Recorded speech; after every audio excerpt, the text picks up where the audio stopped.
Nin öz imzası. Bu adi bir süpermarket idi. Nə böyük, nə də kiçik. Müştəriləri o qədər də çox değildi. Buraya gələnlər əsasən ətraf binanın sakinləri idi.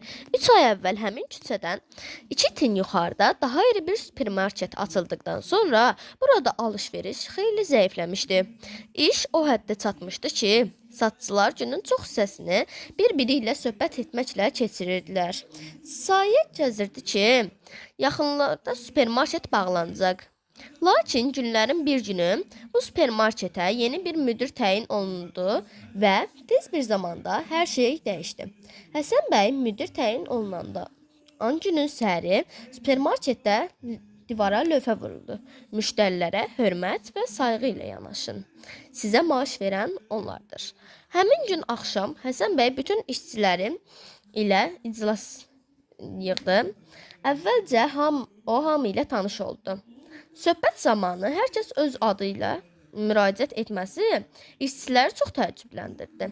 Bu qədər adamın adını ilk dəfədən yadda saxlaması istər-istəməz yeni müdirə qarşı rəğbət hissi yaratdı. Həsən bəy işçilərə dedi ki, çalışın, marketimizə gələn insanlara ünsiyyətdə alıcı-satçı münasibətindən bir qədər kənara çıxasınız. Siz bu insanları demək olar ki, hər gün görürsünüz. Onların da yəqin ki, bir xoş sözə, səmimi təbəssümə ehtiyacı var. Hər bir işdə uğur gətirən əsas amillərdən biri də yaradıcı yanaşmaqdır. Hər bir şəxsin öz işini Səttar Bəhluzadənin şəkil çəkdiyi, Üzeyir bəyin musiqi bəstələdiyi ya da Füzulinin şeir yazdığı kimi yerinə yetirməlidir. Bu zaman cavan bir oğlan əlini qaldırıb söz istədi. Bu süpermarketdə şən və zarafatcıl adam kimi tanınmış Səlim idi. O ayağa qalxıb dedi: Həsən bəy, mənim işim kassanın yanında dayanıb müştərilərin aldığı malı torbalara qoymaqdır. Deyə bilərsiniz, mən bu işi necə yaradıcı bir şəkildə edə bilərəm? Həsən bəy gülümsədi. İclasdan sonra qalın bir şey fikirləşərik. Səlim iclasdan sonra Həsən bəyə yaxınlaşdı. Maraq dolu nəzərlərlə ona baxdı. Həsən bəy soruşdu. Sən deyəsən tələbəsən. Bəli, qiyabı oxuyuram. Yəqin ki, evdə kompüterim var. Əlbəttə.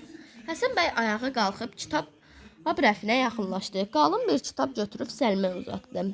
Bu, aforizmlər kitabıdır. Xoşuna gələn aforizmləri seç, kompüterə köçür. Sonra onları çap elə. Hər müştərinin torbasına bir aforizm qoy.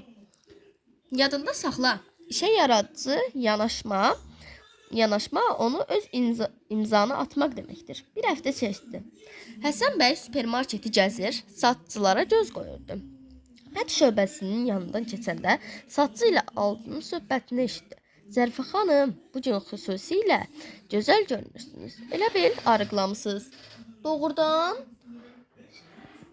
Şişman qadın sevinclə soruşdu. Həsən bəy gül şöbəsinə yaxınlaşdı. Burada işləyən iki qız saplağı qırılmış gülləri bir qaba yığırdı. Qızlar, bunlar nə edirsiniz? Sən satarsınız ha? Yox, Həsən bəy, bunları müştərilərin uşaqlarının yaxalarını taxırıq. Elə sevinirlər ki, bu zaman başqa bir işçi müdirə yaxınlaşdı. Həsən bəy, qonşu binada bir qoca yaşar, heç kimi yoxdur. Neçə gündür ki, xəstədir. İcazə verin, onun ərzağını evinə çatdırım, pulunu gətirib kassaya ödəyərəm. Əlbəttə qızım, xeyirxah iş görmüş olarsan. Bu zaman kassada işləyən qızlardan birinin səsi gəldi. Xahiş edirəm, o biri kassaya keçsin. Burada növbə yoxdur. Buna cavab olaraq növbədə duranlardan biri dinlədi. Kim istəyirsə keçsin, mən Səlimin kəlamlarından almaq istəyirəm. Həsən bəy razı halda kabinetə sarı yollandı. Hərənin öz imzası var. Deməli, hər şey öz qaydasındadır. Rafiq Ələkbəroğlu.